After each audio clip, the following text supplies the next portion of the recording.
France Maghreb 2. Au sommaire de ce grand forum pour ce mardi 30 octobre avec cette question du jour. Au Brésil, le candidat de l'extrême droite qui, vous le savez, a remporté la présidentielle brésilienne. Il réunit 55% des suffrages. Reste à savoir quelle politique Jair Bolsonaro appliquera-t-il. Faut-il s'inquiéter de l'expansion de l'extrême droite dans le monde? C'est la question que nous vous posons et à laquelle vous répondez sur Facebook France Maghreb 2 ainsi que sur Twitter. Invité dans ce LGF tout à l'heure, Maître Hakim Chergui concernant l'affaire qui oppose Achille à l'État du Cameroun.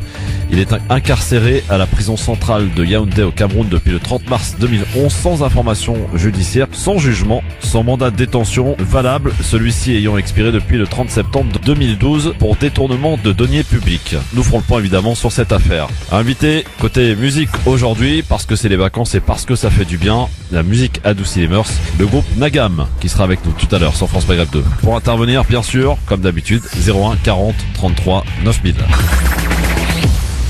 Bienvenue à tous, merci d'être avec nous en direct, c'est le LGF, le grand forum pour ce mardi, nous sommes le 30 octobre, j'espère que vous allez bien, oui, et bien entendu, courage à tous ceux qui sont sous la neige, pour certains d'entre vous depuis ce matin, et puis on vient d'apprendre d'ailleurs que le Var était placé en vigilance orange inondation parce qu'il pleut beaucoup là-bas, ainsi que le Gard et toute cette région. L'Hérault, donc tous ces départements concernés par cette alerte orange météo. Bon courage à tous évidemment. Anan Zawani qui est, j'allais dire, aime beaucoup cette période de froid, n'est-ce pas Anan? Bonjour. Bonjour Christophe, bonjour chers auditeurs et auditrices. Oui, moi je trouve que c'est agréable, l'air est frais, on respire mieux, on peut s'habiller comme on veut, c'est sympa. Oui, enfin comme on veut, chaudement quoi. Chaudement, oui. C'est préférable. Bienvenue à vous. Alors dans cette émission, on va aborder plusieurs sujets. Vous allez pouvoir le constater dans une petite demi-heure. Hakim Chergui, qui est avocat, il va nous parler de cette affaire que, alors, aucun média, quasiment, on peut le dire ici, n'a relayé. C'est l'histoire donc d'Achille, ce Camerounais qui est en prison dans une prison de Yaoundé, sans motif valable. On va la faire simple. Depuis 2011. On nous expliquera un petit peu l'étendue de cette affaire. Et puis comme c'est les vacances chez Hanan en ce moment, eh bien on s'est dit qu'un peu de musique ça pourrait faire du bien. Exactement, on reçoit donc le groupe Nagam, qui on va dire c'est un groupe symphonique. Ouais. Voilà, c'est comme ça qu'on appelle ça, oui. Voilà, un groupe symphonique qui reprend de grands titres et donc on reçoit à 17h30 et qui vont être en concert ce samedi. Très bien, et ils vont nous faire peut-être un petit exercice de live tout à l'heure. Oui, ils sont invités pour ça. Donc juste pour revenir sur cette affaire de cet homme d'affaires, donc Achille Zogo Andela, qui effectivement est emprisonné depuis plusieurs années. Donc Maître Chergui va nous expliquer pourquoi est-ce qu'il est emprisonné. Donc moi j'ai pas mal de questions parce que on parle de 20 bateaux qui coûteraient plusieurs milliards de dollars. On parle de fonds qui ont été mal utilisés, de détournement de fonds, enfin on parle de pas mal de choses, mais surtout on va parler d'une justice qui ne fait pas son travail et qui ne respecte pas les lois. Oui, voilà. Effectivement, c'est embêtant quand la justice ne respecte pas les lois. On en parlera en tout cas tout à l'heure avec Maître Chergui qui sera donc ici notre invité à partir de 17h. Pour l'heure, le sujet à la une.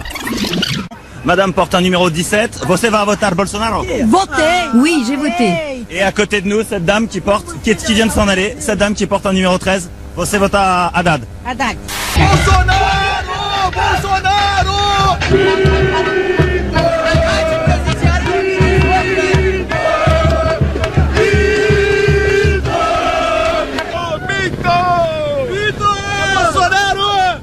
Regardez, elles le suivent toutes comme des moutons. Arrêtez, s'il vous plaît. Non, j'arrête pas, moi.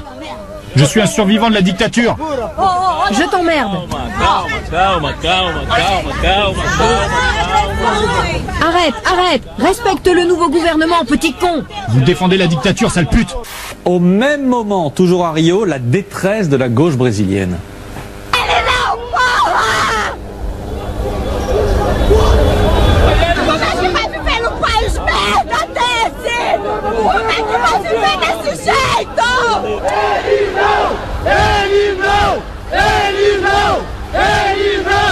Bolsonaro est contre la corruption. Et ici, on est tous contre la corruption. Bolsonaro, c'est un vote de révolte contre la politique brésilienne corrompue. Então, assim, independente se ele é racista, racista, que nem dizem, se ele é homofóbico, se ele é o que for, independente disso, eu acho que o mínimo que o brasileiro precisava fazer é tirar esse tipo de governo que apoia a real ditadura, que é a ditadura exemplo Venezuela. C'était attendu et il a été élu effectivement président avec 55% des suffrages. C'était dimanche soir au Brésil, le plus grand pays d'Amérique du Sud, donc qui a basculé, on peut le dire, à droite et voire même à l'extrême droite.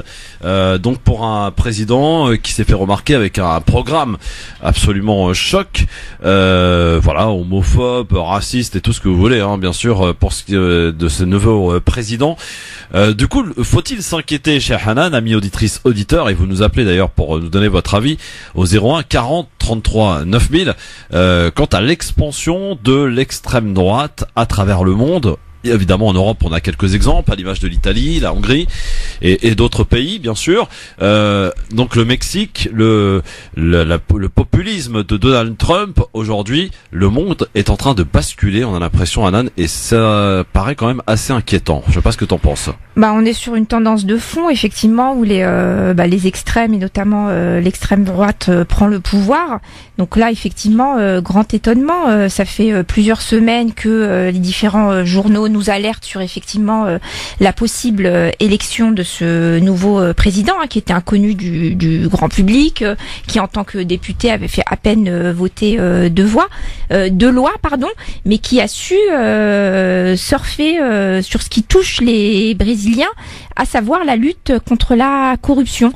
Donc on avait précédemment des gouvernements de gauche qui, on peut le dire, ne se sont pas forcément bien occupés des Brésiliens. La corruption aujourd'hui est un des grands mâles qui gangrène le Brésil. Et face à ça, on a effectivement une personnalité qui a tapé fort durant toutes ces élections sur le pouvoir en place. Oui. Et on a forcément le peuple qui a fait son choix, en fait. Alors, est-ce que c'est un vote contre la gauche plus que pour cette personne-là? En réalité, j'ai l'impression que les Brésiliens ont vraiment voté pour cette personne-là. Donc on a parlé, tu as cité effectivement le fait que il ait fait des sorties homophobes, racistes. Ça n'a absolument pas dérangé le peuple brésilien. Absolument. 55% du peuple brésilien qui a voté, c'est quand même pas rien. Et on peut aussi noter que même les habitants des favelas ont voté aussi pour Bolsonaro. Donc une tendance de fond. Qu'est-ce qui explique ça? Tout simplement, l'économie va mal dans le monde, l'économie va très très mal au Brésil. Donc les citoyens se rattachent en tout cas essaye de faire confiance au prochain venu. Par contre, moi, ce qui m'inquiète chez cet individu, hormis le fait effectivement qu'il soit raciste, homophobe, sexiste, etc., c'est que la politique qu'il souhaite mener, c'est une politique ultra libérale. Oui. Aujourd'hui, on a plusieurs millions de Brésiliens qui ne font même plus partie du monde des salariés. Parce que l'économie ne le permet pas, et on se retrouve avec des millions d'individus qui sur des espèces de bicyclettes, en fait, vont vendre différents produits de consommation pour pouvoir se nourrir. Donc, oui, quand face à ça, on a une personne qui dit stop à la corruption, et moi, je vais permettre de libérer l'économie, permettre que vous mangiez à votre faim, tout simplement, forcément, le désespoir fait que les Brésiliens ont voté pour cette personne-là. Après, est-ce qu'il y a un racisme latent au Brésil? On nous a vendu en réalité pendant des années la carte postale du Brésil accueillant, métis, etc., etc. Mais en réalité, le racisme là-bas est très prégnant. Et en tout cas, les avantages qui sont donnés aux Brésiliens blancs sont beaucoup plus important, ouais, que pour toute cette population qui est métissée ou noire. Oui. Alors Voilà. pour ce qui est de la Palestine, il a dit que lui transférerait l'ambassade du Brésil à Jérusalem. Hein. Oui, alors ce qu'on peut noter effectivement, c'est bien de le dire, c'est que à côté de ça, il a le soutien effectivement de tous les autres gouvernements d'extrême droite, Oui. dont forcément Israël. Donc face à l'appui d'Israël, lui est dans la même ligne ligne que Donald Trump. Oui. Et une de ses premières actions effectivement va être de transférer l'ambassade à Jérusalem. Voilà, de transférer l'ambassade à Jérusalem. Voilà. En tout cas, est-ce que l'expansion de l'extrême droite vous inquiète à travers le monde? Et c'est pas les exemples qui manquent en ce moment. C'est pas l'expansion de l'extrême droite qui nous inquiète, c'est l'économie du monde qui nous inquiète, c'est la pauvreté dans le monde qui nous inquiète. C'est le fait qu'on ait des répartitions de richesses qui sont totalement inégales et qui font que, oui, en dernier recours, on se renferme sur soi et on va aller prêter l'oreille à des personnes qui ont un discours très clivant et qui prémettent monts et merveilles. C'est pas l'extrême droite qui fait peur, c'est l'économie. Vous êtes 80% sur Facebook à effectivement craindre, à être inquiet par cette expansion donc de l'extrême droite, un peu moins sur Twitter LGF officiel. Vous continuez en tout cas de voter sur Twitter LGF officiel en nous appelant en votant aussi sur Facebook France Maghreb 2. Il y a un pays qu'il va falloir surveiller très près, cher Anan. Oui. C'est que Angela Merkel raccroche apparemment. Oui. Et le parti d'extrême droite en Allemagne est très présent et fait des bons scores. Évidemment en cause l'immigration massive, effectivement, elle a qui peut évidemment alimenter le programme de ces partis de l'extrême droite. L'Allemagne, un pays vraiment à surveiller. L'Allemagne, un pays à surveiller, malheureusement, Angela Merkel, de par son discours pro-migrant, aujourd'hui, elle a un retour de bâton, tout simplement. Oui. Tout simplement. Vos appels au 01 40 33 9000 pour nous dire, vous, ce que vous en pensez, justement, de quel œil voyez-vous cela? Le temps qu'on ait des auditeurs, en réalité, je me posais la question dans quelle mesure le fait qu'on soit sur une économie mondialisée, le fait que on ait eu des progrès au niveau des transports qui permettent justement qu'on ait des flux migratoires plus importants, voilà. Ce progrès-là, en réalité, je me pose la question, est-ce que ce progrès économique, ce progrès technologique, en réalité, a pas aussi fait que les extrêmes droites remontent dans les sondages, remontent même au niveau de différents pays. Donc je me pose la question, en réalité, est-ce qu'on n'est pas tous un peu racistes? Est-ce qu'on n'a pas cette tendance naturelle à vouloir vivre entre nous? Voilà. Oui. Nordine est avec nous appelle d'Aubervilliers au 01 40 33 9000. Nordine, bonjour. Oui, bonjour Christophe, bonjour Anan, bonjour les auditeurs. Bonjour. Alors, je vous appelais un peu pour le sujet d'aujourd'hui, même s'il y a des tonnes de sujets qu'on pourrait aborder ensemble. Absolument. J'ai habité en Amérique du Sud, je suis cuisinier, je travaille un petit peu à l'étranger. D'accord. J'ai habité en Colombie, à Bogota surtout. Bogota, oui. Et c'est la région qui est assez comme ça, hein. Les gens suivent assez rapidement le premier qui vient, hein. C'est un peu typique de la région de voir quelqu'un de puissant avec des bonnes idées suivi par tout le monde, hein. C'est très rapide, hein. Ouais. C'est typique comme ça aussi en Colombie. Comme vous disiez tout à l'heure, vous parlez du Mexique. Là, le Mexique, ça risque surtout d'être socialiste, hein. Il y a de fortes chances que ça passe à gauche. Ouais. Gauche, quoi. J'ai pas parlé du Mexique, mais on a parlé plutôt d'Allemagne. J'ai cru entendre, pardon. Non, on a parlé d'Allemagne. Il y a aussi les élections au Mexique qui arrivent là. Oui. Et ça serait surtout à gauche. Moi, je pense qu'il y a quand même les gens ont un peu peur que le monde tourne à droite. Mais si on regarde bien pays par pays, il y a beaucoup de pays qui étaient tournés vers l'extrême droite qui aujourd'hui sont plutôt centre-gauche, centre-démocrate. Donc ça fait quand même une grosse différence, quoi. Ouais. Alors, en tout cas, c'est vrai que les exemples se multiplient, principalement en Europe. Est-ce qu'il faut faire... Par contre, en Europe, oui. Nordine, est-ce qu'il faut faire une distinction, une différence entre l'extrême droite en Europe et l'extrême droite, par exemple, au Brésil, à l'image de ce nouveau président? Ça n'a rien à voir. C'est autre chose. Là-bas, un noir peut devenir président quand même, hein. Même si on dit que le pays est raciste. Non, il suffit qu'il ait les bonnes positions, les bons contacts et tout ce qu'il faut. Quelqu'un d'origine d'Afrique ou d'ailleurs, il peut devenir... Si vous regardez le Pérou, son origine... On a vu ce que ça a donné. On a élu Obama et en réaction... Ouais. On a eu Trump. Il y a beaucoup en Amérique latine, c'est pas comme en Europe, hein. En Europe, on est très enfermé sur nous-mêmes, à l'ancienne, on veut pas avancer, quoi. Dans ces pays-là, ils avancent quand même. Un peu comme en Angleterre, un peu le modèle anglo-saxon, quoi. C'est-à-dire que tout le monde a sa chance. Après, c'est un pays qui va rester quand même sous haute surveillance. C'est quand même la 8e puissance mondiale. Et oui, donc et les nous différents gouvernements européens et occidentaux en général vont quand même surveiller de très très près ce pays-là. Après, en termes d'action, il était Bolsonaro dans une rhétorique pour être élu, donc une rhétorique électorale. Après, pour faire plaisir au peuple. Après, est-ce qu'il pourra réellement mettre en place les différents axes de son programme? C'est un petit peu moins sûr parce que là-bas, comme pour l'Allemagne, on parlait de l'Allemagne. On parlait de l'Allemagne. Christophe, aujourd'hui, Angela Merkel a du mal à gouverner parce qu'elle a un parlement qui est éclaté. Et au Brésil, c'est exactement la même chose. Ouais. Merci en tout cas Nordine pour ton avis et de nous avoir fait partager ton expérience. C'est intéressant les sujets. Ah bah c'est gentil, merci beaucoup Nordine. Je rappellerai pour un autre à l'occasion. Mais quand tu veux, la porte est grande ouverte. J'écoute tous les jours, mais j'ai pas toujours le temps, j'ose pas toujours. C'est super sympa de vous avoir au téléphone. J'ai toujours un peu de trucs à faire, mais j'ai eu le temps aujourd'hui, alors j'en ai profité. Tu fais quoi dans la vie Nordine? Je suis cuisinier. Ah, et c'est quoi ta spécialité? Je fais beaucoup de cuisine végétarienne en ce moment, mais j'aime bien détourner un peu les cuisines orientales. Ah, très bien, cuisine végétarienne. D'ailleurs, puisque tu parles de cuisine végétarienne, moi j'ai vu ça, c'est passé, il va falloir qu'on s'y penche, et peut-être d'ailleurs avec Fatima demain, qui a une expérience de mener dans les écoles françaises, une fois par semaine, un repas végétarien. Et ce pendant 2 ans. Ça a été refusé? Non, ça a été voté apparemment. Ouais, ça a été accepté. Très bien. Ah oui?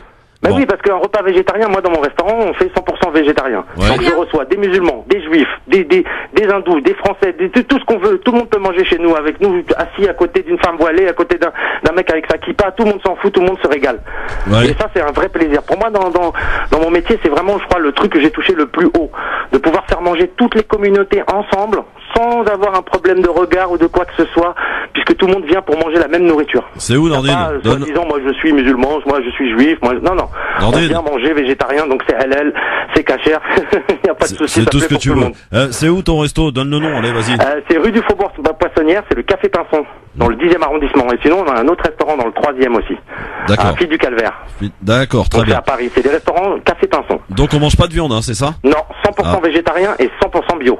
Ouais. C'est pas forcément évident. Oui, mais c'est sûr. C'est une cuisine très healthy et on fait attention et assez abordable.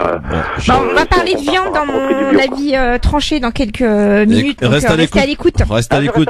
Ouais, merci. Salut Nordine, à bientôt.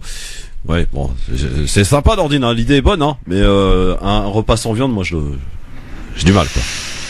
J'ai du mal. Non, mais j'ai du mal, quoi. C'est dur, hein, d'être face à un pro viande qui veut absolument pas écouter les arguments qu'on lui donne. En tout cas, j'espère que mais je les entends pas.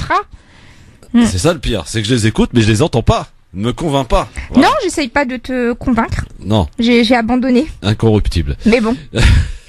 Jusque c'est 18h sur France Maghreb 2, 01 40 33 9000. En tout cas, est-ce que cette montée de l'extrême droite un petit peu partout vous inquiète? Oui, semble-t-il, au travers de vos votes sur Twitter, LGF officiel, ainsi que sur Facebook, France Maghreb 2, et en nous appelant bien sûr en direct au 01 40 33 9000 si vous le souhaitez. Est-ce que Hanan Zawani est prête? Ah, alors c'est à moi. Bah oui. Alors non, je ne suis pas prête. Non, tu n'es pas prête. D'accord. Mais j'aime bien prendre des gens de cours comme ça, c'est ma spécialité. Surtout qu'on a notre invité qui nous appelle. Ah, bon. Voilà. Alors, c'est ce qu'on va faire, on va mettre la pub. D'accord, super. Ça, on s'en débarrasse. Et puis, je vais lui ouvrir. Avis tranché, dans un instant, Hakim Chergui qui sera avec nous, avocat sur France Maghreb 2. France Maghreb 2, France Maghreb 2. LGF, le grand forum, merci d'être avec nous en ce mardi 30 octobre. Vous rappelle la question du jour, en rapport évidemment avec cette montée de l'extrême droite un petit peu partout, à l'image de cette élection présidentielle au Brésil, avec l'élection de ce nouveau président de l'extrême droite qui a réuni 55% des suffrages. Du coup, l'expansion de l'extrême droite vous inquiète-t-il? Vous répondez oui ou non sur Facebook, France Maghreb 2, ainsi que sur Twitter, LGF officiel. Et pour l'heure, vous êtes en majorité évidemment à penser que oui, ça vous inquiète. 80% sur Facebook, 69% sur Twitter. Vous continuez de voter, mais pour l'heure, voici l'avis tranché signé Hanan Zawani.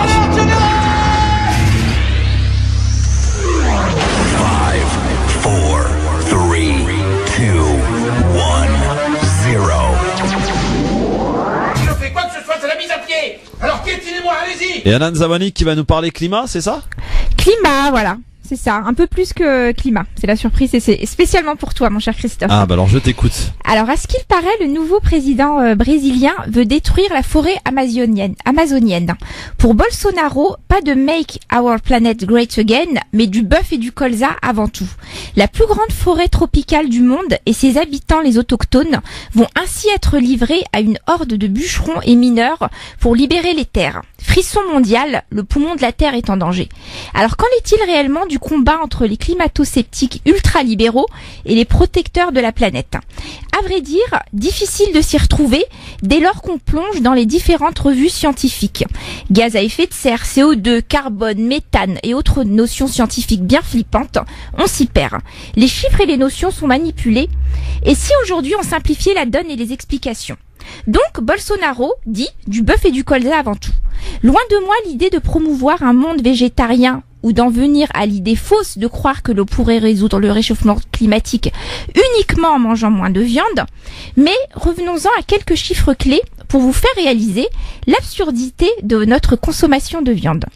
Selon les calculs de ASAP Science, 25 milliards de poulets, 1,5 milliard de vaches et 1 milliard de moutons et de cochons fouleraient ainsi le sol terrien. Approximativement la taille du continent africain, juste pour nos amis les bêtes, qui finiront bien sûr dans nos assiettes. Gourmande en eau et en céréales, la production de viande l'est aussi en terre. Ainsi, 70% de la surface agricole mondiale est utilisée soit pour le pâturage du bétail, soit pour la production de céréales destinées à les nourrir. Le manque de terres agricoles pousse aussi la déforestation. L'élevage est ainsi responsable d'une partie de la déforestation mondiale, environ 35% globalement, mais 70% seulement pour la région amazonienne. L'utilisation d'eau douce est consacrée à 70% pour l'agriculture. Cela concerne évidemment les cultures de végétaux, mais surtout l'élevage. En élevage industriel, cher Christophe, la production d'un kilogramme de viande absorbe par exemple 13 500 litres d'eau. C'est bien plus élevé que la consommation nécessaire à la culture de céréales telles que le riz, 1400 litres, ou le blé, 1200. En 2002 déjà, un tiers des céréales produites et récoltées dans le monde avait servi directement à nourrir le bétail. Cela représenterait au niveau mondial 670 millions de tonnes, soit assez pour nourrir 3 millions d'êtres humains. Alors à la lecture de ces chiffres, nous pouvons dire que sans l'élevage intensif d'animaux, les terres qu'ils foulent seraient utilisées pour planter des cultures de légumes, de fruits ou de céréales. Par ailleurs, la vie végétale pourrait reprendre le dessus, ce qui permettrait de freiner les effets du réchauffement climatique. Une étude parue en 2013 note par ailleurs que l'empreinte eau des Européens liée à leur alimentation pourrait baisser de 23 à 38% en diminuant ou supprimant la part de la viande dans les repas. Alors jusque quand, Christophe, allons-nous consommer, nous pays développés, de manière aussi déraisonnable autant de viande, de lait et d'œufs? Jusque quand allons-nous soutenir par notre consommation excessive de viande les différents lobbies à la manœuvre qui ont fait de la viande notre plat de résistance préféré? Juste envie de vous dire, et particulièrement à toi Christophe, à notre niveau, résistons et réduisons notre consommation de viande. Bah je vais résister avec une bonne côte de bœuf ce soir. Je mets fin à cet avis tranché. Merci Hanan en tout cas. Ciao. Mais bon voilà, effectivement j'entends ces arguments qui sont très importants. Tu as une responsabilité, Christophe. Oui oui. Voilà, tu es entendu. Non, je tiens quand même à le Bien préciser sûr. parce qu'on est ici plus ou moins deux chroniqueuses averties sur la question. Donc Fatima Wassak et moi-même, pour qui tu portes énormément d'affection, pour ne pas dire d'amitié. Et par contre, dès qu'on te lance sur ce sujet de la viande, on te demande pas d'arrêter de manger de la viande. On te donne des chiffres précis, Christophe. On te donne des notions scientifiques. On te dit que la viande provoque le cancer. Elle est au même niveau que l'arsenic, la cigarette, etc. Enfin, c'est quand même grave. Ouais. Et aujourd'hui, en tant qu'animateur, tu n'as même pas la responsabilité de dire à nos auditeurs, oui, écoutez, on a ici deux chroniqueuses qui nous interpellent régulièrement sur la question. Il serait peut-être temps qu'on commence à les écouter. Non mais d'accord, voilà. On vous écoute, moi je vous écoute attentivement, hein, bien sûr Hanan. Et tu as raison de m'engueuler, mais voilà, c'est vrai que j'aime beaucoup la viande, quoi. Je me cache pas. Tu peux aimer la viande, je l'aime tout autant si que toi. Si tu m'invites à la maison et que tu me fais un rump steak Ou alors, si tu m'invites à la maison que tu me fais une jardinière de légumes, je vais préférer le Je peux rhum sec. t'inviter à la maison, te faire un superbe plat de couscous végétarien. Couscous. Et tu verras, tu seras très heureux. Couscous végétarien, oui. Oui, Bon, c'est d'accord. tout à fait possible. Écoute, je demande qu'à goûter. Du coup, ça me fera l'occasion de venir manger chez toi. Avec grand plaisir. Bon, eh bien, en tout cas, sensible aux arguments de Hanan Zawani, n'hésitez pas en tout cas à les partager, cet avis tranché sur la page Facebook Christophe Le Grand Forum. Sans transition aucune, nous accueillons notre invité ici présent en studio. Choc thermique pour lui puisqu'il revient de Yaoundé, où il faisait quasi 30 degrés hier. Et aujourd'hui, il fait très froid à Paris. Maître Hakim Chergui, bonjour. Bonjour à vous. Bienvenue sur France Maghreb 2. Merci. Alors on vous a invité, Hanan, on a invité Maître Chergui pour qu'il relaie cette affaire assez incroyable qui se passe au Cameroun, Hanan. Oui, une affaire effectivement qui m'a interpellée. Alors pourquoi est-ce qu'elle m'a interpellée? Parce qu'on parle en réalité d'un homme d'affaires, donc bien installé dans son pays, qui aurait reçu une commande de 20 bateaux et qui aujourd'hui, vous allez nous expliquer pourquoi, se retrouve emprisonné sans motif valable. Sans motif valable, en tout cas d'un point de vue judiciaire, sans motif valable.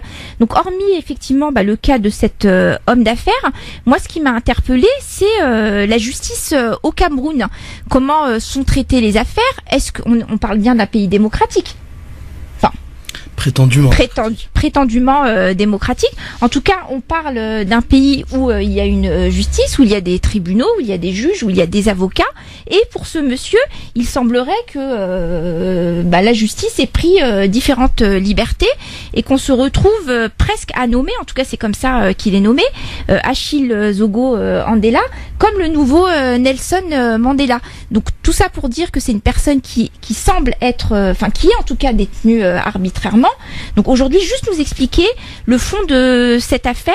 On en profite pour saluer les Camerounais qui nous écoutent aujourd'hui. France Maghreb 2 à Yaoundé. Voilà, et j'en profite également pour saluer Régis de Negro News à qui j'ai transmis les données de l'affaire et qui en tout cas aujourd'hui va nous écouter.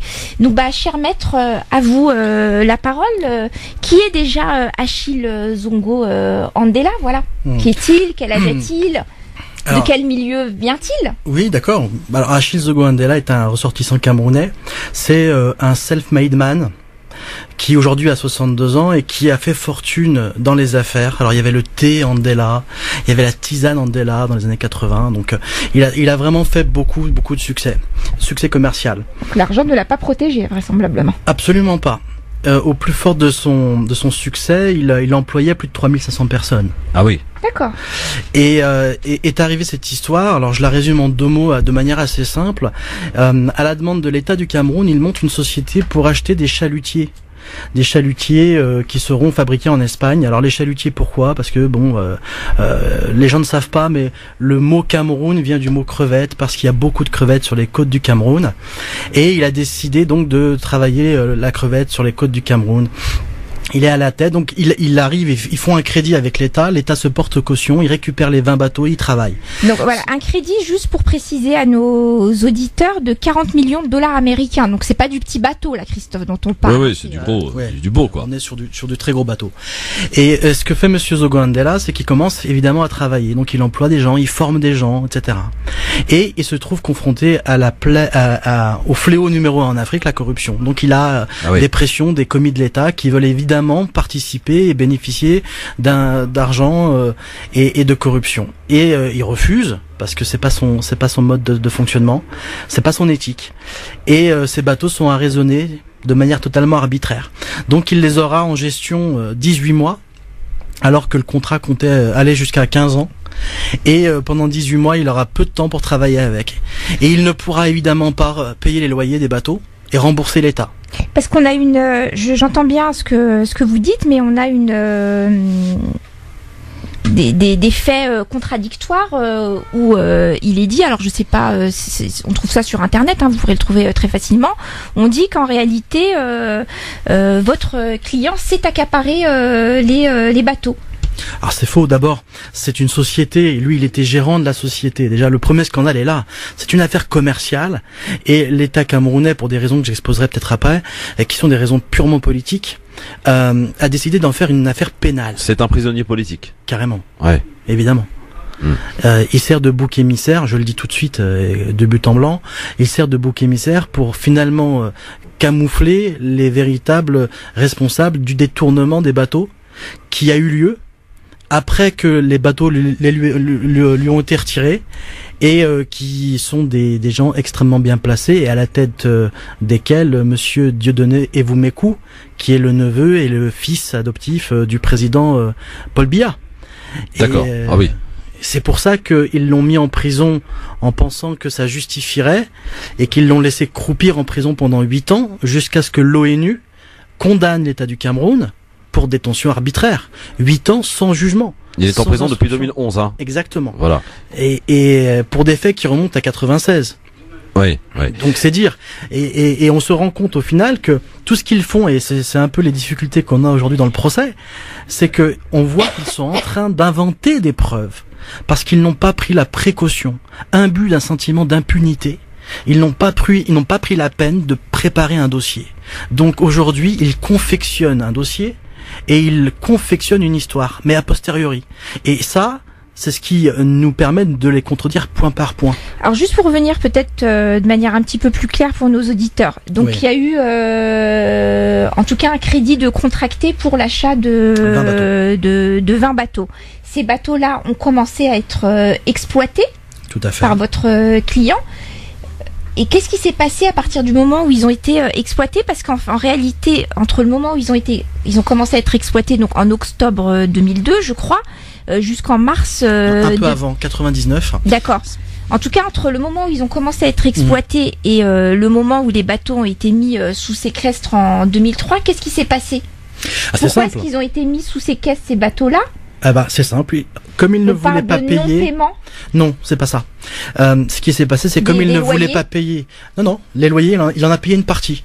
Mais comme les bateaux ne pouvaient pas sortir du port, vous aviez des décisions qui provenaient de la marine marchande qui arraisonnaient les bateaux. Donc on lui a mis des bâtons sous les roues. Ah clairement, voilà, clairement, mais que m'a expliqué plus ou moins son fils hier au téléphone. Oui, non, clairement, on lui a mis des. Alors c'est dans le détail, il manque un timbre, la phrase n'est pas correcte, donc le bateau est arraisonné pendant 30 jours. Mais pourquoi?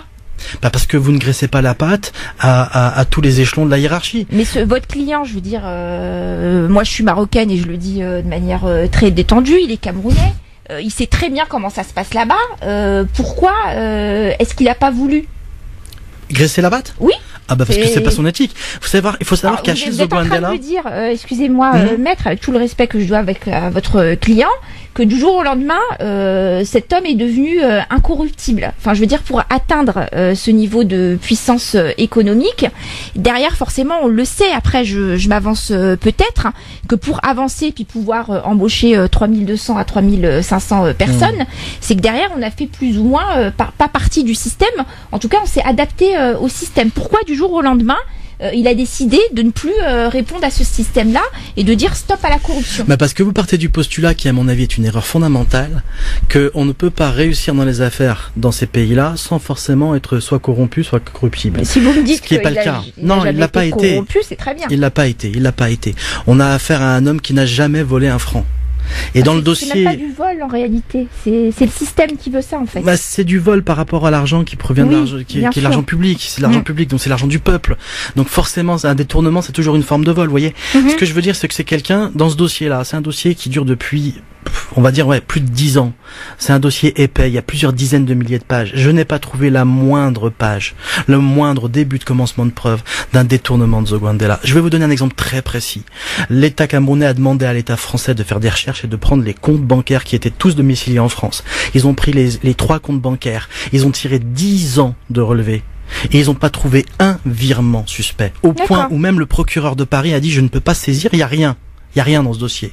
Alors que pourtant les juges disent mais tel jour vous avez fait un virement de $600 000. Alors que c'est faux. D'accord. Donc on comprend bien en tout cas qu'il y a un acharnement, selon vos dires, en tout cas de ce qui apparaît de cette affaire concernant votre client, qui donc vous l'avez spécifié est pour vous un prisonnier politique. Il se trouve quand même qu'il est injustement enfermé depuis, je crois, 2011.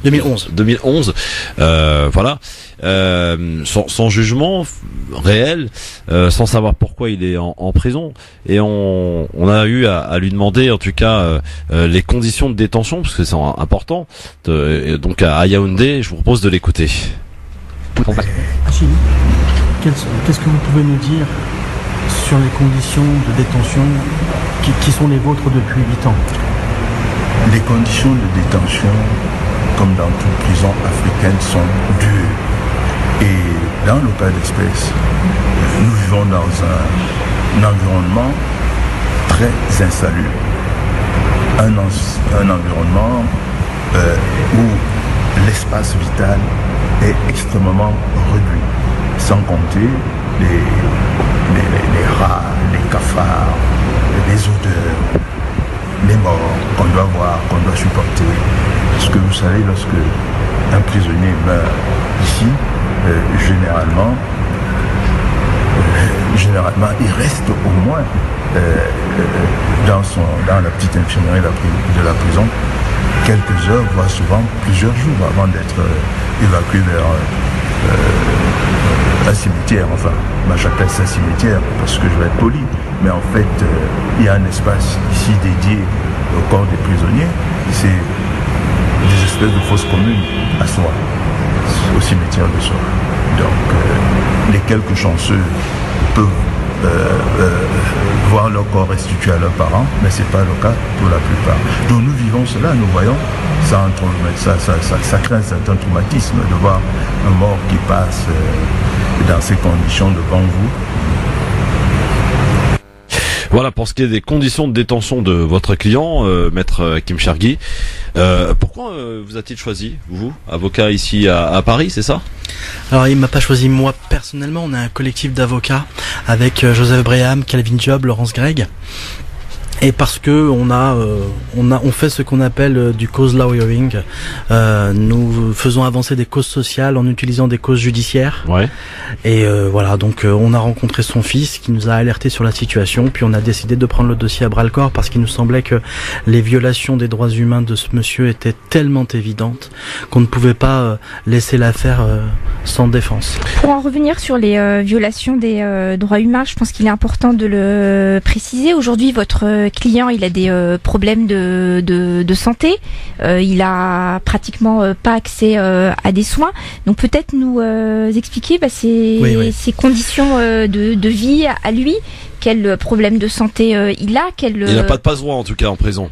Non, il n'y a absolument pas de passe-droit. Alors il faut absolument que vos auditeurs soient édifiés de la situation. J'ai visité beaucoup de prisons dans le cadre de ma profession. Ouais. Mais la prison centrale de Yaoundé, la prison de Konengi comme on l'appelle, parce qu'elle est située dans ce quartier, c'est la cour des miracles. C'est un mouroir à ciel ouvert. Il y a quelque chose de choquant. On ne ressort pas de cette prison que comme on y est entré. Ouais. C'est une prison qui fait 3000 mètres carrés et qui contient 5000 prisonniers. Enfants, femmes, hommes. Prévenus, condamnés. Il y a 700 repas qui sont distribués chaque jour. Il y a peut-être plus de rats que d'êtres humains.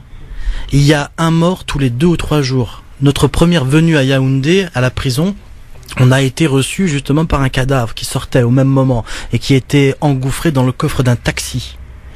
Au même moment, on nous faisait attendre un quart d'heure devant la porte de la prison parce qu'en fait, quelqu'un avait cherché à s'enfuir, on lui avait tiré dans les jambes et que le régisseur de l'époque avait demandé à ce qu'on nettoie le sang pour que les avocats français ne le voient pas. C'est des gens en haillons que quand on rentre dedans, les gens viennent nous voir, nous touchent pour essayer d'avoir un stylo, de l'argent, peu importe. C'est extrêmement éprouvant humainement de voir ça. Et ces gens-là sont tous placés dans cette prison-là. Est-ce que du fait peut-être qu'il a un petit peu plus de moyens financiers, votre client, que d'autres, il est plus à l'aise dans cette prison, ou c'est pareil? Enfin, il mange à sa faim? Comment ça se passe? Il fait partie de cette catégorie de prisonniers qui vit exclusivement au crochet de sa famille. D'accord.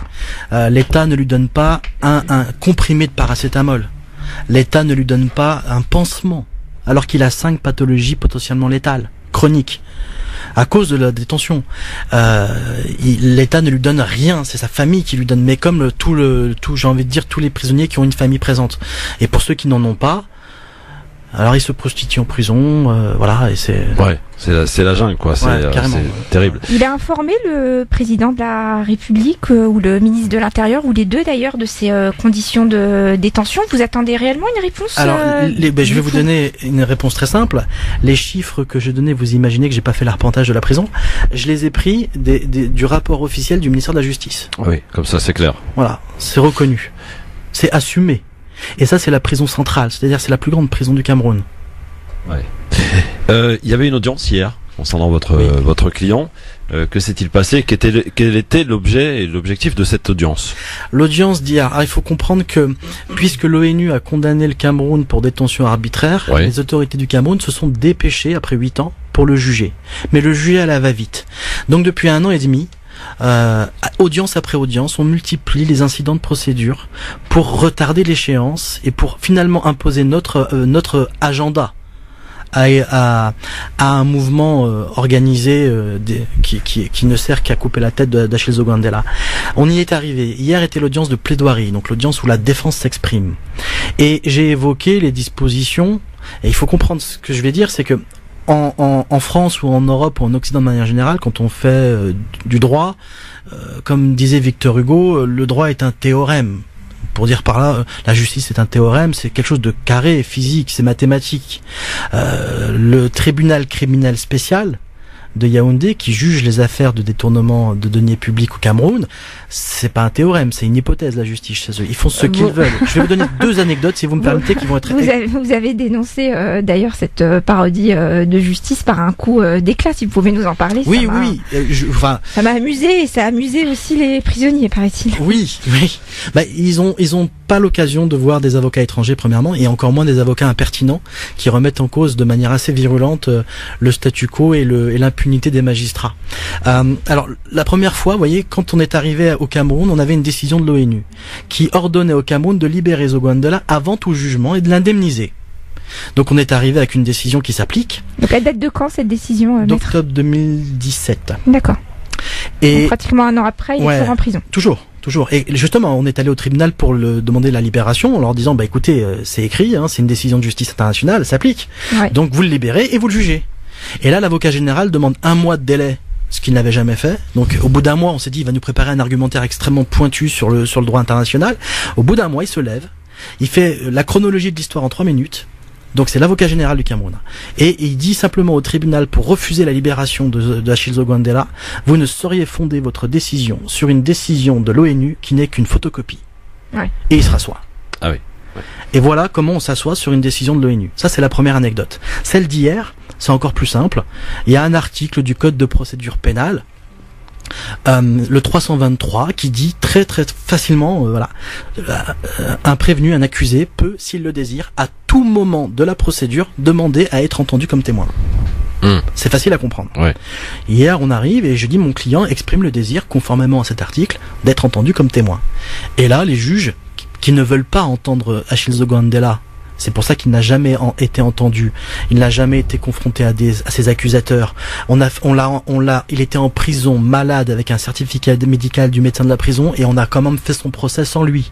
On a entendu bizarrement les témoins de l'accusation le jour où il était malade. Vous voyez, truc pipoté depuis le début. Et pourquoi? Parce qu'il a des preuves. Il a au moins 1000 pages de preuves, de virements, de trucs qui mettent en cause les commis de l'État, et vous mes coups, des ambassadeurs qui ont récupéré les bateaux et qui depuis 15 ans les administrent et les gèrent et récupèrent l'argent à des fins personnelles. On a les preuves de ça. C'est pas une... C'est lui qui s'est fait voler finalement dans l'histoire. Oui, bien sûr. Et moi je dis que lui il servait de cache-misère par rapport au détournement qui aujourd'hui a encore lieu sur ces bateaux-là. Et donc... Le juge dit non, maître, on ne peut pas l'entendre comme témoin parce que c'est la plaidoirie. Alors là, j'ai été obligé, je suis rentré dans ce qu'on appelle chez les avocats la défense de rupture, qui a été théorisée par Jacques Vergès. C'est-à-dire que je considère que dès lors que le tribunal, et c'est ce que je leur ai dit, dès lors que votre juridiction viole la loi, elle perd le titre de juridiction. Et vous savez, moi, le serment que j'ai prêté en tant qu'avocat et le sens que j'accorde au port de ma robe m'interdit de porter ma robe en dehors d'une enceinte judiciaire. Or, vous n'êtes plus une enceinte judiciaire. Donc je leur ai dit, pour la première fois de ma carrière, je me suis déshabillé. Ah oui, vous avez enlevé la robe. J'ai enlevé ma robe et je l'ai jetée sur le banc et par signe de défi, je me suis installé et il y avait un journal devant moi, j'ai croisé les jambes et j'ai ouvert le journal en les laissant continuer leur cirque. Comment ça s'est terminé? Et ils étaient extrêmement gênés, ils ont fixé une date pour le délibérer. Ouais. Le 13 novembre prochain, il sera, je l'annonce sans être Nostradamus, il sera condamné à l'emprisonnement à vie. À vie? À vie, bien sûr. Ils font au poids. On lui reproche 30 milliards de francs CFA, c'est la vie. Aujourd'hui, qu'est-ce qu'il va faire qui peut être libéré, cet homme d'affaires en réalité? C'est simple. Je crois que la pire des choses pour permettre à l'injustice de se généraliser, c'est le silence. D'accord. Premièrement, il faut que tout le monde sache. Il faut que les gens qui veulent le mettre en prison, qui veulent le maintenir en prison, qui l'ont mis en prison parce qu'ils pensaient qu'il était petit, seul et isolé, se rendent compte aujourd'hui qu'il n'est pas seul, qu'il n'est pas isolé. Est-ce que c'est un cas à part ou est-ce que... Non, ce n'est pas un cas à part.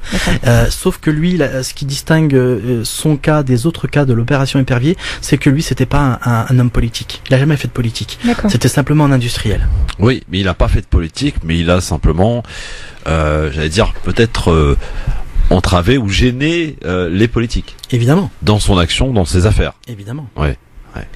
C'est là toute la nuance et c'est là peut-être la complexité. Président, il y a des choses. Nouveau, il a de nouveau que le nom, c'est le même.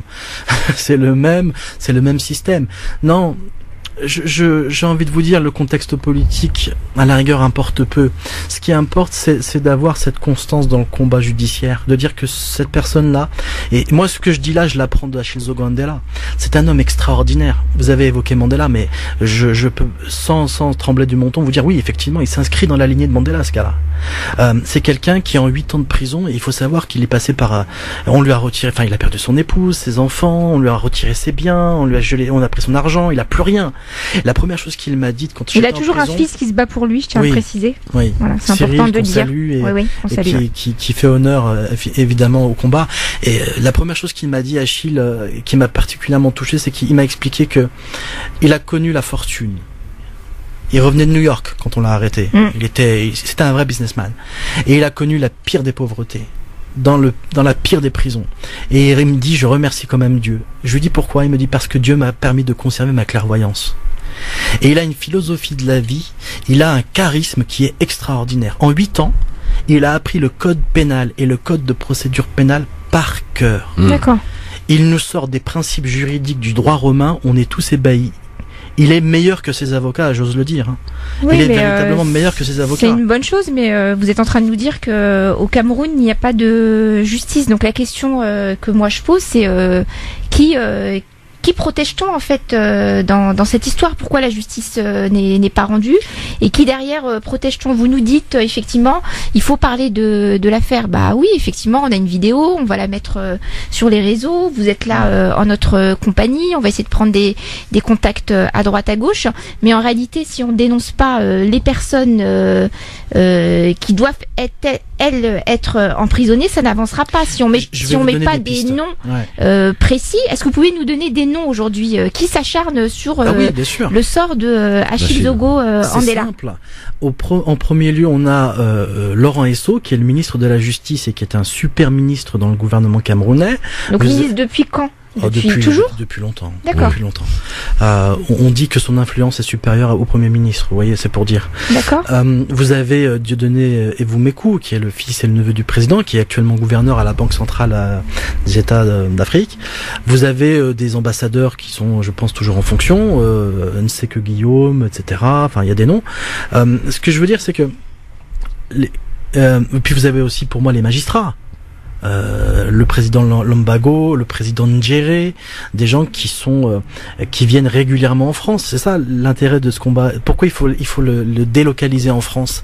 C'est parce que on a en France, avec nos repères, on a des supports pour influencer la situation là-bas. Il faut qu'on les utilise. C'est votre demande, ça, de la transférer en France? Non, je ne demande pas parce que c'est une affaire camerouno-camerounaise. Voilà. Oui. C'est pas sa demande non plus. Ce que je veux dire, c'est que le combat qu'il mène est un combat pour la justice internationale. Ce combat-là, on peut le mener ici afin que ça se décante là-bas. Et je pense et je sais que les Camerounais sont extrêmement sensibles au fait qu'il y ait des avocats blancs Hein, oui. Des avocats français qui regardent qui regardent le Cameroun au-delà des intérêts purement économiques ou de la spéculation. Ils sont très sensibles à ça. Est-ce qu'il y a des politiques ici, y compris dans ce pays en France, qui pourraient peut-être influencer? J'imagine. Ce que j'ai cru comprendre, c'est facile à dire. Je le sais. Toute la nomenclature camerounaise passe ses vacances en France. Oui. Tous ont des intérêts en France. Tous ont des biens en France. On pourrait ouvrir une dizaine d'affaires bien mal acquis pour le Cameroun en France. Le président Biya lui-même passe 6 mois par an à l'hôtel intercontinental de Genève. C'est des choses qui sont connues et qui sont voilà. Après, c'est à nous de bouger. Est-ce qu'on va accepter que des dictateurs ou des potentats, quels qu'ils soient, viennent se dorer la pilule dans nos pays? À un moment, il va falloir qu'on se réveille et qu'on dise bon, on va peut-être interpeller nos dirigeants pour leur dire essayer de trouver des moyens de faire en sorte que les choses évoluent, parce qu'on pourra pas faire pire que ça au Cameroun. Nos moyens d'action, ils sont présents, mais ils restent limités malgré tout. On a la pétition, donc aujourd'hui, je vois qu'on a une pétition qui circule, qui malheureusement n'atteint pas des chiffres faramineux. Quel autre moyen de pression on peut avoir? Effectivement, vous nous dites que tous ces dignitaires et politiques sont régulièrement en France, mais aujourd'hui, comment est-ce qu'on les interpelle, mis à part faire une manifestation devant l'ambassade? Je vous propose de répondre à cette question juste après la pub, cher maître, parce que là aussi, on a des impératifs, et on se doit de les respecter. C'est aussi ça, le droit à la justice, c'est important. On est de retour très vite donc avec maître Hakim Chergui qui est avec nous. Et nos musiciens, nos artistes sont d'ores et déjà présents, ils répètent, ils chauffent. Donc restez avec nous, c'est le Grand Forum sur France Maghreb 2. LGF, le Grand Forum, merci d'être avec nous, avec maître Hakim Chergui, avec Anan Zawani bien sûr qui est avec nous, et maître Hakim Chergui pour nous parler donc... nous relater cette histoire assez j'allais dire classique, mais non, pas forcément classique en Afrique, avec cette justice plus qu'à 2 vitesses pour le coup là. Votre client, on va refaire simple pour ceux qui viennent de nous rejoindre, donc était un homme d'affaires ultra puissant, qui avait beaucoup d'argent et qui avait contracté un crédit pour acheter des bateaux, avec une somme considérable quand même. Et donc en 2003, tout bascule. Votre client est arrêté à Yaoundé, au retour de New York. C'était un businessman, votre client. Et donc les ennuis ont commencé. Il est en prison donc depuis 2011 sans aucune, j'allais dire, raison valable. Et vous nous expliquiez tout à l'heure que cette affaire, cet homme-là donc a touché visiblement ou n'a pas souhaité, j'ai envie de dire, justement participer à ce système de corruption en peut-être graissant la patte de certaines personnalités pour qu'ils puissent accéder à une certaine tranquillité. Donc il n'a pas voulu et il en paye aujourd'hui les conséquences en prison, dans un état de santé absolument déplorable, dans des conditions d'incarcération déplorables. On l'a écouté d'ailleurs tout à l'heure. Il y a eu une audience donc hier, et vous nous dites que donc la décision devrait être rendue au mois de novembre. Il devrait être emprisonné à vie. Tout à fait. Voilà. Tout à fait. Pour faire simple, Oui, non, voilà. C'est ça. C'est la conséquence de ce qu'on appelle une justice aux ordres, d'une justice caporalisée, instrumentalisée à des fins politiques, une justice qui n'en est pas une justice qui se pare des oripeaux du droit, mais qui finalement ne fait que le trahir. Vous avez cette juridiction est une juridiction d'exception. Nous avons écrit avec mes confrères au président Paul Biya une lettre ouverte pour dénoncer tout ça. Oui. Et la première phrase résumait entièrement ce qui se passe, c'est-à-dire de établir une juridiction d'exception. C'est un droit. Faire du droit par exception, c'est un crime. Et c'est très exactement ce qui se passe. C'est pour ça que, c'est ce que j'ai pu dire hier au tribunal. Je comprends pourquoi ce tribunal s'appelle le tribunal criminel spécial. Il est effectivement spécial et criminel. Alors, en quoi on peut vous aider, vous, les auditeurs qui nous écoutent cet après-midi, à l'écoute de France Maghreb 2, en médiatisant cette affaire, bien sûr, mais de quelle manière peut-on vous aider? Alors, j'ai pas de solution miracle. Peut-on aider votre client plutôt? Oui.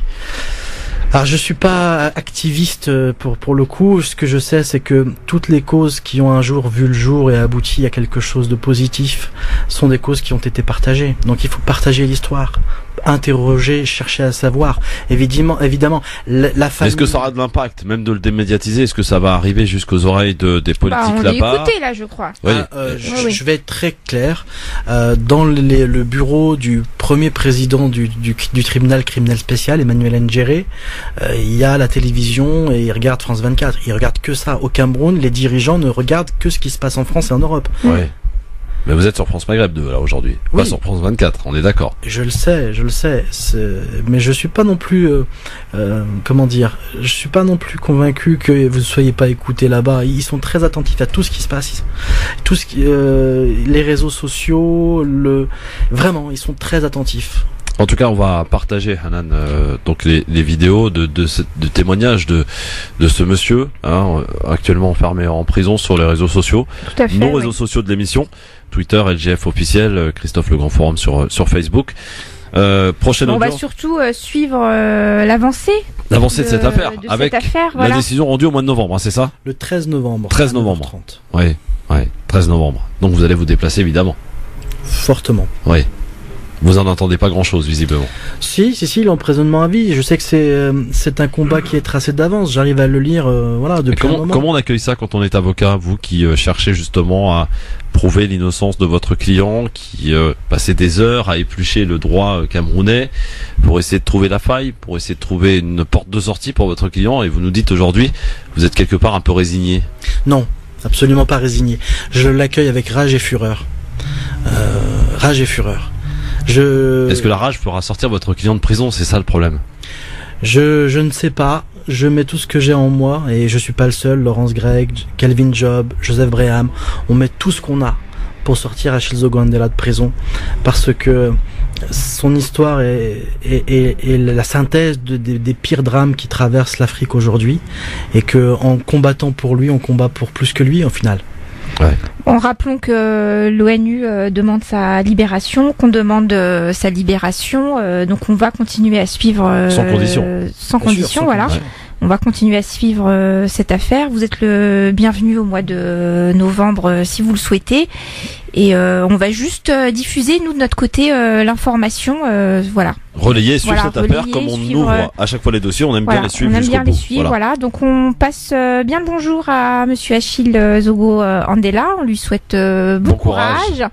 La France est avec lui, et en tout cas, si le Cameroun aujourd'hui ne souhaite pas faire respecter la justice, en tout cas, nous, on entend bien le dénoncer. Voilà, tout simplement. Merci, maître Hakim Chargui, d'être venu ici relater, nous expliquer cette affaire. On peut le dire, très peu médiatisée, pas du tout médiatisée ici en France. Donc voilà, c'est, je crois, votre premier média, non? France Maghreb 2 en France? Oui. Ouais, voilà. Donc voilà. Et peut-être espérons. Jeune Afrique suit, pardon. Très bien. D'accord. Espérons en tout cas que ce soit pour ce qui est du média radio, pas le premier et pas le dernier en l'occurrence pour la suite donc de cette affaire. Et effectivement, espérons une invitation chez nos confrères de France 24 pour que cette affaire prenne de l'ampleur et qu'elle soit médiatisée. On connaît nos amis de France 24 et de France de RFI, donc on les incite et on les invite donc à suivre ce dossier de très près. Merci beaucoup, maître Chargui. Merci à vous. À très vite. Dans un instant, on parle musique. On va changer de sujet sur France Maghreb 2 avec le groupe Nagam. Ils sont là, ils s'installent. Ouais. LGF, le grand forum, oui, on est là. Merci d'être avec nous parce que ça nécessitait un changement de plateau. Donc forcément, on est là, bien entendu, sur France Maghreb 2 avec de la musique maintenant. Et je vous propose donc d'accueillir le groupe. Alors comment on dit Nagam ou Nalam? Naram. Voilà, Naram, ni l'un ni l'autre. Hein. Bonjour Ala. Ala, bonjour. Bonjour. Alors présentez-nous un petit peu le groupe Naram.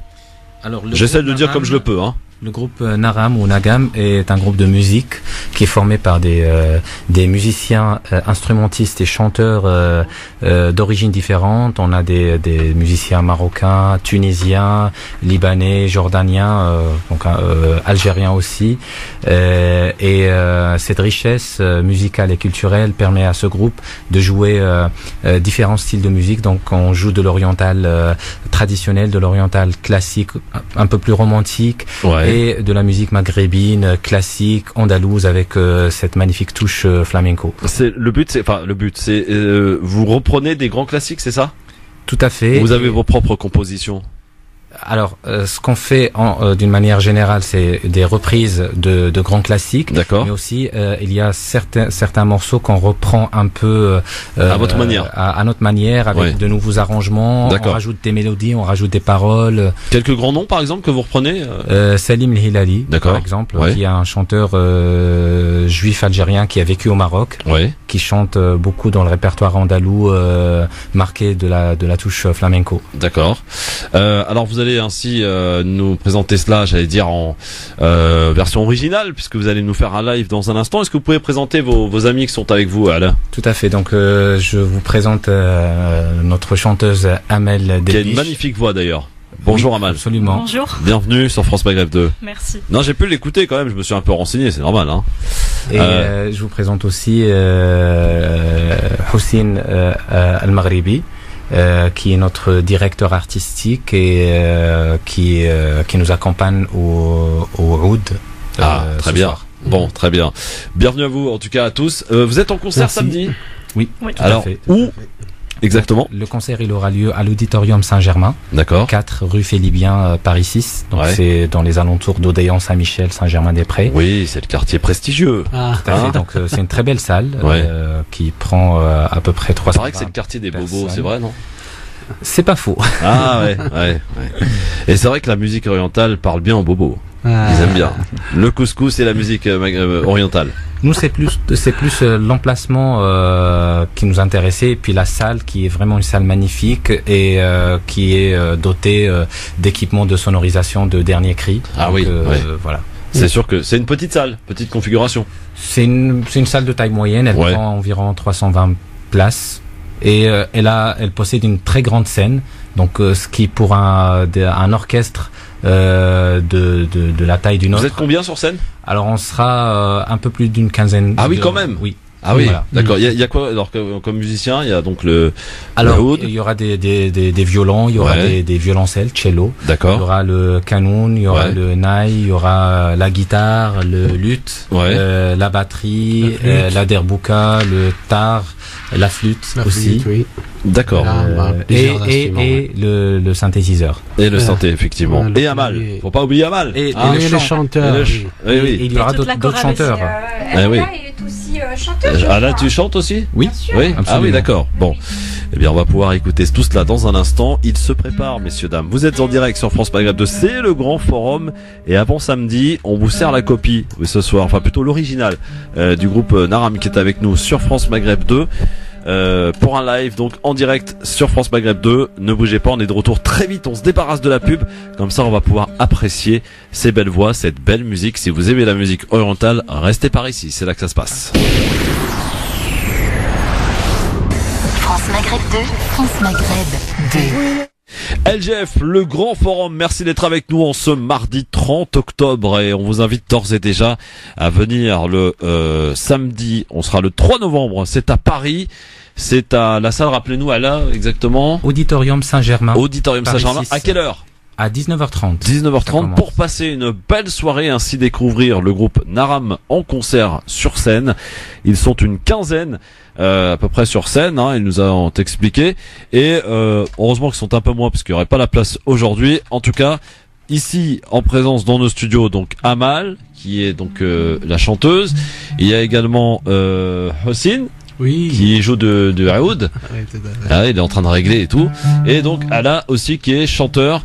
On va donc pouvoir écouter ce que ça donne en direct sur France Maghreb 2, le groupe Naram en live sur France Maghreb 2. C'est à vous, messieurs, madame l'artiste.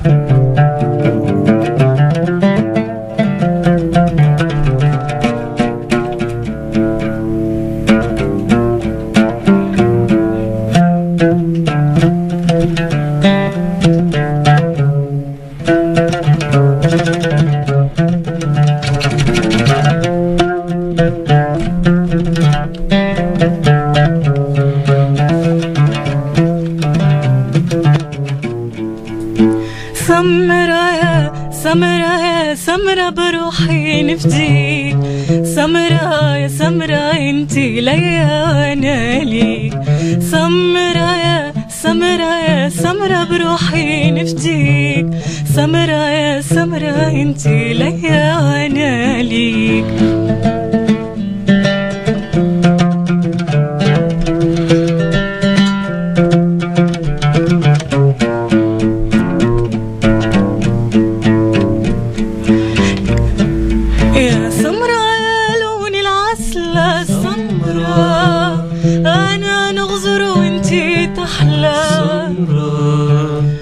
سمرة يا لون العسلة سمرة أنا نغزر وانتي تحلى سمرة عجبتني عينيك الكحلة سمرة يا سمرة اسم الله عليك سمرة يا سمرة انتي ليا وانا ليك سمرة يا سمرة يا سمرة بروحي نفديك سمرة يا سمرة انتي ليا وانا ليك سمرة يا سمرة يا سمرة بروحي نفديك سمرة يا سمرة انتي ليا وانا ليك. الله الله الله, bravo. Magnifique, bravo. Amal. Pour le groupe Naram sur France Maghreb 2. Comme on dit, pour la pub Pepsi Citron, quand il n'y en a plus, il y en a encore. Donc on en veut encore, forcément. On presse le citron jusqu'au bout. Exactement, pressons le citron jusqu'au bout du groupe Naram, aujourd'hui en direct sur France Maghreb 2, dans le Grand Forum, musicalement parlant. Rendez-vous samedi en tout cas, 19h30. Ne loupez pas le rendez-vous, écoutez et appréciez.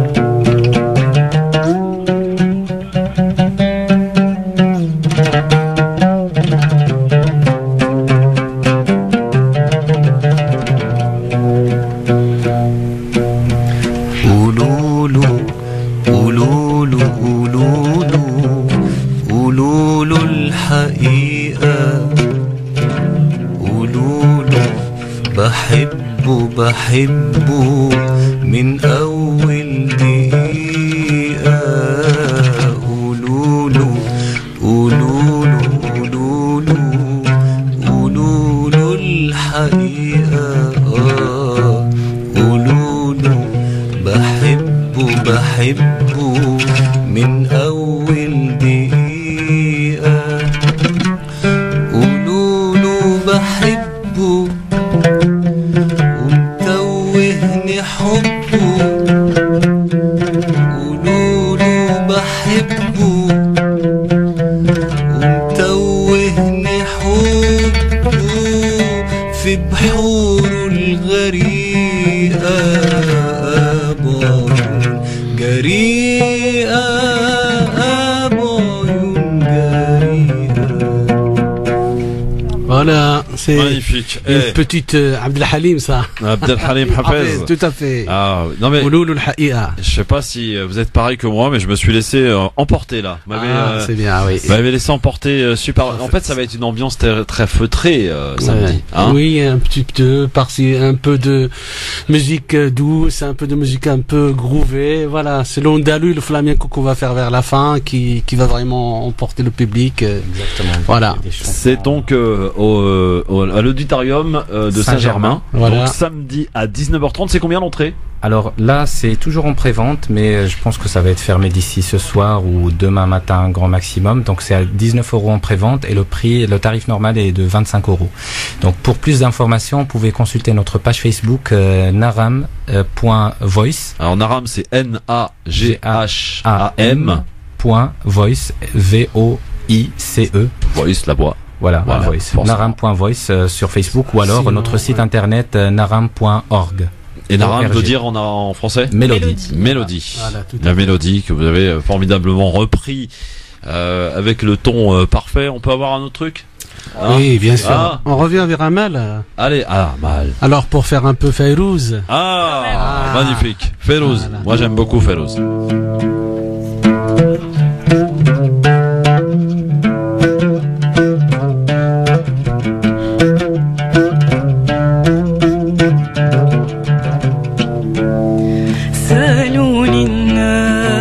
عنك يا حبيبي كتبوا المكاتب أخذ الهوى بيعز عليه غني يا حبيبي لا أول مرة ما منكم سوا سألوني الناس عنك يا حبيبي كتبوا المكاتب وأخذ الهوى بيعز عليه غني يا حبيبي لا أول مرة ما منكم سوا سألوني الناس عنك سألوني قلت لهم راجع وعطلوموني وسألوني الناس عنك سألوني قلت لهم راجع وعطلوموني غمضت عيوني خوفي للناس يشوفوك مخبى بعيوني وهب الهوى وما كان الهوى لا أول مرة ما منكن سوا سألوني الناس عنك يا حبيبي كتبوا المكاتب وأخذ الهوى بيعز علي غني يا حبيبي لا أول مرة ما منكن سوا. Formidable, bravo, bravo Amel. Merci beaucoup. En tout cas, le groupe Naram en concert, ça sera donc samedi soir 19h30, l'auditorium de Saint-Germain pour venir les applaudir. Et alors là, vous avez effectivement un petit exemple. Il y a le Aoud et Ala et Amal qui chantent. Mais alors la version complète, j'allais dire au complet du groupe Naram, c'est tout un orchestre. C'est beaucoup d'artistes, beaucoup de musiciens sur scène, une quinzaine. Donc imaginez vous ce que ça peut donner. Ça peut être que formidable. Donc rendez-vous samedi soir pour une belle soirée. Vous vous laissez emporter par cette magnifique voix de Amal et de Ala. Voilà, tous les deux. Et d'autres chanteurs aussi. Et d'autres chanteurs. En gros, le répertoire qu'on va présenter, c'est le répertoire de il y aura du Fayrouz, du Abd Halim, mais aussi du Kadem Sahir, de Ziad Bourji, des chansons un peu plus récentes. Voilà, et tout à fait. Dans le répertoire marocain, du Abd Sadr Shqara, du Mohamed Hayani, et dans le répertoire tunisien, du Sadr Traya, etc. D'accord. Bon, voilà. En fait, c'est du grand classique, quoi. C'est du classique. Fait, mais classique aussi, on a intégré des chansons récentes. Genre des chansons de Ziad Bourji, d'autres chanteurs libanais. Voilà. D'accord. Kadem Sahir. Oui, très connu. Et qu'est-ce qui a fait que vous soyez tous réunis là? Ça vient d'où l'idée? Qui a eu l'idée, cette magnifique idée? Ça a commencé début 2015 par ou plutôt fin 2014 pour être plus précis, avec des soirées amicales entre amis et mélomanes. Dans lesquels il y avait des instrumentistes, et on jouait de la musique ensemble pour le plaisir, pour se faire plaisir. Et à partir de là est née l'idée de pourquoi pas former un groupe, parce qu'on trouvait qu'on pouvait faire de belles choses ensemble, qu'on s'entendait bien sur le plan humain d'abord, mais aussi sur le plan artistique. Et c'est de là qu'est venue l'idée, et on a démarré. Et donc ensemble. le groupe Naram est né. Oui, tout à fait. Qui a eu l'idée du groupe? Le titre du groupe, enfin le nom du groupe, pardon. Alors le nom du groupe, c'était mon idée. Que j'ai partagé comme ça avec 2-3 membres du groupe qui ont tout de suite validé. Et voilà. Et donc voilà. Et c'est une belle aventure donc qui se poursuit aujourd'hui. Il y a d'autres, au-delà du concert de samedi, d'autres rencontres avec le public prévues. On a déjà une date de prévue le 30 mars 2019, toujours dans la même salle. D'accord. Donc l'auditorium Saint-Germain. Voilà. On peut pas trouver une salle mieux placée. Il y a un CD, il y a un album. Non, alors, il n'y a pas encore. Et il y a des choses qui on peut vous trouver sur YouTube, hein. Oui, tout à fait. Alors, surtout sur le site internet et www.naram.org. .org, organisation, et puis sur Facebook, il y a beaucoup de vidéos de répétitions donc, et d'anciens concerts. Donc là, notre page Facebook naram.voice. Vous faites ça pour vous amuser ou c'est quoi l'objectif? Alors c'est pour se faire plaisir d'abord, c'est pour l'amour de la musique et puis aussi pour la promotion de la musique arabe, orientale et maghrébine. Très bien. Écoutez, vous êtes de bons ambassadeurs. Merci, merci. Et rendez-vous samedi pour avoir l'exemple concret de ce que ça peut donner donc dans cette belle salle de l'auditorium de Saint-Germain à Paris. 19h30, soyez là et fidèles au poste, vous qui aimez, il y en a beaucoup qui aiment la chanson, la musique classique arabe, et donc pour se rappeler à ces bons souvenirs et aussi redécouvrir des grands classiques et parfois aussi, comme vous le disiez, des artistes d'aujourd'hui, tout cela bien métissé, bien mélangé, bien huilé, une bonne chouchoura. Vous êtes présenté, proposé samedi donc à 19h30. Pas mal comme ah bah oui, la chouchouka c'est magnifique, c'est bon, oui, c'est et bon, ça glisse tout seul. Oui. Un peu comme votre musique et comme votre voix mélodieuse, un petit peu comme le groupe Naram quoi finalement. Merci d'être venu en tout cas dans nos studios nous faire rêver quelques minutes, ça fait du bien dans ce monde de brut. Merci à vous, merci à France Maghreb 2 de nous accueillir et voilà, on est ravis de partager ces moments avec les écouteurs de votre radio. Et c'est grâce à notre public et grâce aux médias qu'on existe. Voilà. Merci à vous. Merci beaucoup en tout cas à tous les trois et bonjour à tout l'ensemble du groupe en tout cas et bon concert samedi, régalez-nous. Voilà. Merci beaucoup. Voilà donc pour cette partie musicale, comme quoi cette émission, voilà, il se passe des choses absolument extraordinaires parce qu'on peut aussi bien démarrer comme ce fut le cas pour parler de l'extrême droite au Brésil, passant par un petit tour au Cameroun, nous alerter sur cette affaire absolument gravissime concernant donc ce prisonnier politique de Yaoundé et pour le tout terminer de manière apaisée en musique avec le groupe Naram. Voilà pour le programme d'aujourd'hui. Moi ça me convient parfaitement, tout cela encadré par la ravissante Hanan Zawani qui était avec nous aujourd'hui sur France Maghreb 2.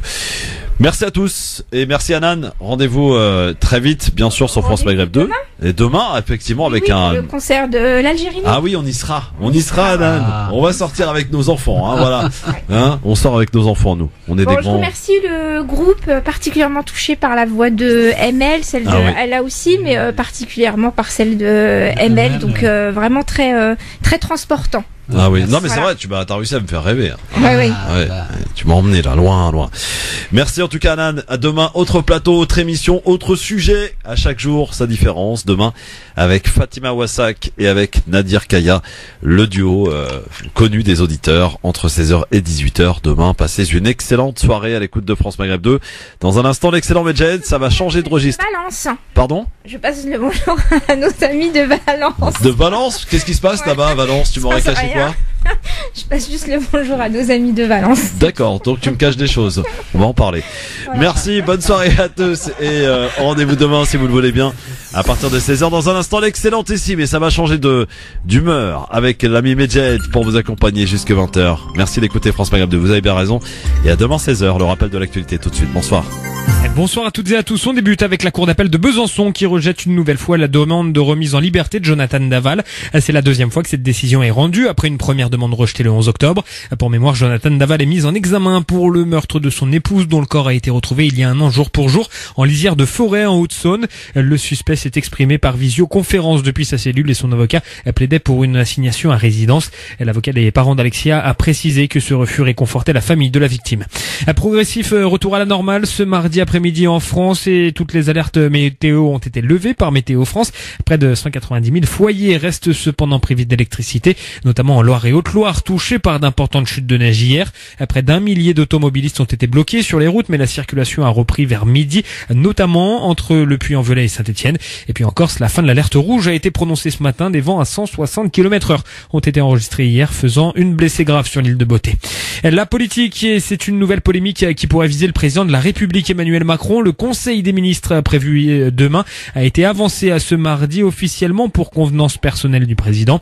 Le porte-parole de l'Élysée se défend de coups de fatigue du président mais parle de gestion des énergies après 1 an et demi au pouvoir. Emmanuel Macron va lever le pied ces prochains jours, ce qui met en colère l'opposition. Emmanuel Macron justement qui perd 4 points et tombe à 29% de bonnes opinions selon le baromètre IFOP fiducial. Le Premier ministre Édouard Philippe lui reste stable à 36% de bonnes opinions. Les 4 finalistes du Goncourt sont connus. 4 hommes, David Diop pour Frères d'âme, Paul Gréveillac pour Maître et esclave, Nicolas Mathieu pour Leurs enfants après eux et Thomas Reverdy, L'hiver du mécontentement. Le prix sera remis le 7 novembre prochain. Et puis du foot pour finir avec le début des 16e de finale de Coupe de la Ligue. Montpellier-Nantes dès 18h45 ce mardi. Puis suivra Strasbourg-Lille dont le coup d'envoi sera donné à 21h05 au stade de la Méno de Strasbourg. France Maghreb 2, service, info, musique, divertissement. France Maghreb 2. France Maghreb.